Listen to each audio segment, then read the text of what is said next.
Welcome, here I've got REALME 8 and I'm gonna show you how to record the slow motion video at this device. So at first we have to tap on the camera button to open it, and for now we are in the standard photo mode. Let's change it by using the settings bar and just simply going to the right to more. Here we have access to other modes of this camera, and one of this is the slow motion, so let's pick it.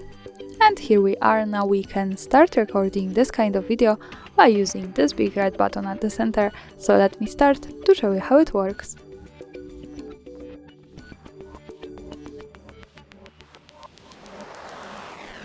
And now let's stop by tapping again on this button. To see the video, let's move to the left one that follows us straight to the gallery.